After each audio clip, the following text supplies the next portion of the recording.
ইরানের ক্ষেপণাস্ত্র ক্ষমতা ইসরায়েলের নতুন ভয়।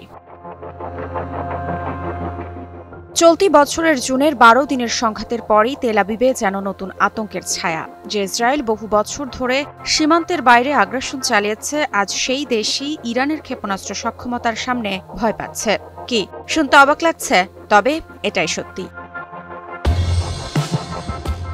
সংবাদ মাধ্যম মেহের নিউজের প্রতিবেদন থেকে জানা যায়, সম্প্রতি ইসরায়েলি পার্লামেন্ট নেসেটের একটি বৈঠকে দেশটির সামরিক কর্মকর্তারা স্বীকার করেছেন, ইরানের দ্রুত অগ্রসরমান ব্যালিস্টিক মিসাইল উৎপাদন এখন ইসরায়েলের জন্য গভীর উদ্বেগের বিষয়।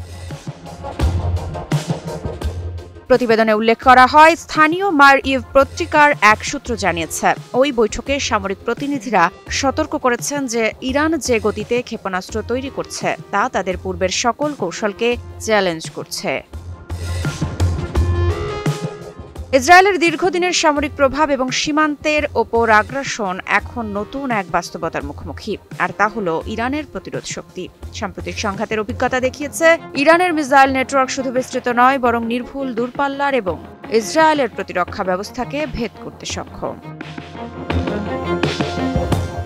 ফলে ইরানের ক্ষেপণাস্ত্র সক্ষমতা একটি কার্যকর ডিটারেন্স হিসেবে কাজ করছে। এটি ইসরায়েল বা তার পশ্চিমা মিত্রদের ইরানের বিরুদ্ধে নতুন কোনো সামরিক অভিযান শুরু করার আগে বিষয়টি পুনর্বিবেচনা করতে বাধ্য। যে ইসরায়েল বহু বছর ধরে মধ্যপ্রাচ্যে নিজেকে প্রভাবশালী হিসেবে প্রতিষ্ঠা করেছে, আজ সেই দেশই যেন ভয় পাচ্ছে ইরানকে। ইরানের বর্তমান মিসাইল সক্ষমতা শুধু সামরিক সক্ষমতা নয়, এটি রাজনৈতিক ও কৌশলগত ভারসাম্যের প্রতীক। মধ্যপ্রাচ্যের এই নতুন বাস্তবতা ইঙ্গিত দেয়, শক্তির ভারসাম্য বদলাচ্ছে এবং ইসরায়েলের আগ্রাসনের সময় শেষ হয়ে এসেছে।